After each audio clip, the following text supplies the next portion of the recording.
Dude, FD is not an asset class. Why would anyone invest in it? I mean, look at crypto. Blockchain is the future, guys. I mean, if you can see these returns, it's mind-blowing. Or even look at stocks. There are multi-bagger gems waiting to be caught every single day, and those penny stocks make all that money. But some people, and I'm talking about my parents, other people's parents, and a lot of old folks, they say stuff like, पापा आप 2 minute free हो? हाँ आओ बैठो। वो college start हो गया था ना, तो बाइक दिलवा सकते हो क्या? बाइक कितने की आती है बाइक तुम्हारी? बस ये कोई 2.5 लाख है। 2.5 लाख की बाइक? हाँ बेटा इससे तो एफडी करा दे, 2.5 लाख के आगे काम आएगी तेरे। तो एफडी से कॉलेज थोड़ी जाऊंगा यार मैं। कॉलेज जाओ मेट्रो से और एफडी कराओ 2.5 लाख की, चलो जाओ।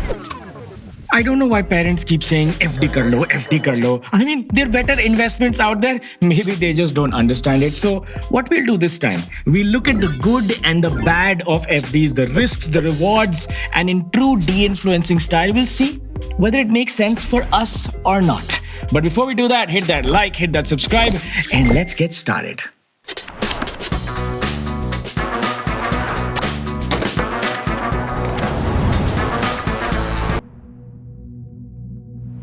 Now, your fixed deposit might give you a 6% or a 7% or an 8%.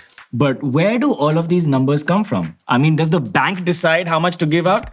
Actually, it's connected to something called the repo rate, decided by the Reserve Bank of India. So just like you might borrow from the bank, please don't do that. The same way, the bank borrows from the Reserve Bank of India, the country's central bank. And the central bank decides what rate that is. But check out this chart over here. This is the repo rate for the last 20 plus years. And you'll notice that overall, the repo rate has fallen.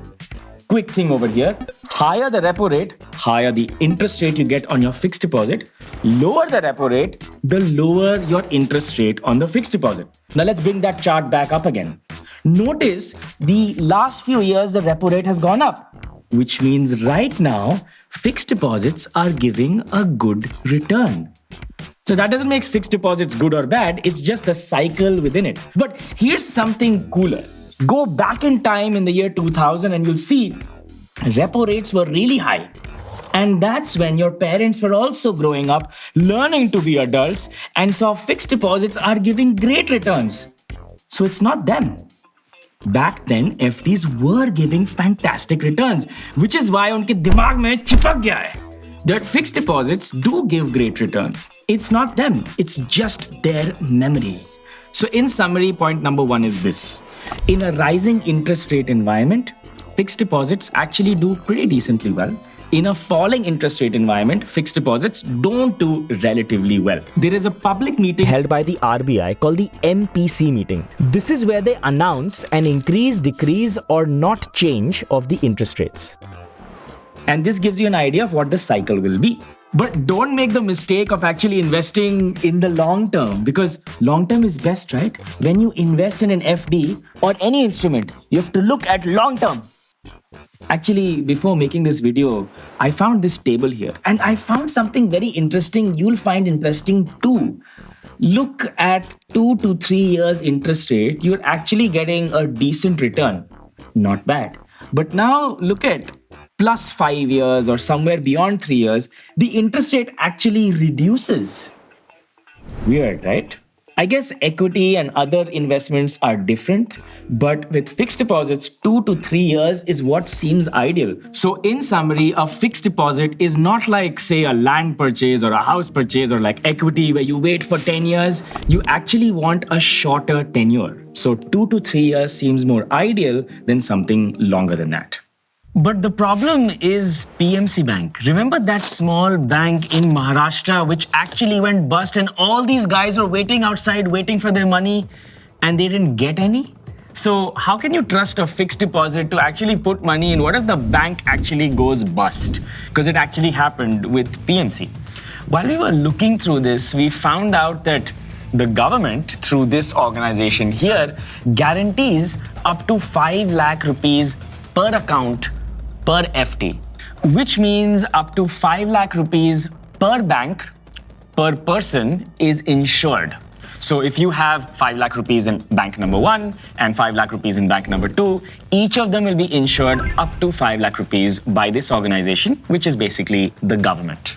And then we found something interesting. It's not only the big brand banks which are doing this, they're also the small finance banks. They finance, well, smaller projects, don't have the big brand name, but because they need to attract depositors, check out this table. You can see all these small finance banks giving a slightly better interest rate, and they're all covered by that insurance scheme by the government for up to 5 lakhs per person per account. So as you can see, Ujjivan at 8.25% for 1 to 2 years is what they're saying. Notice here again, the longer tenure actually gives a slightly lesser interest rate. But despite having that insurance cover, like any financial instrument, of course there are risks. In this case, there is time risk. It's possible one of the banks go bankrupt, which had your deposit, and then there's 1 year, 2 year of resolution and legalities to take care of before you get that insurance money back. So you lose that 1 or 2 years completely. But there is one serious problem. What if you've invested money in a fixed deposit of 3 years and there's an Apple event and you love that new iPhone? How will you have the money to buy it? I have a solution. Simply divide your money into 3 parts. Invest each part into different maturities, different tenures. So you can make a 1-year FD, a 2-year FD, and a 3-year FD. Now, every year, one of the FDs will mature and you'll get money. You can use this money to hopefully reinvest, but you can buy that stuff as well. Or if interest rates are going up and you want to reinvest, you can reinvest in an FD which will give you a higher interest rate. This is actually called laddering. It's done with bonds as well. You can do it with fixed deposits too. So I guess we figured it out, guys. It's not the FD. It's the interest rate, it's our parents' memory, it's that entire context.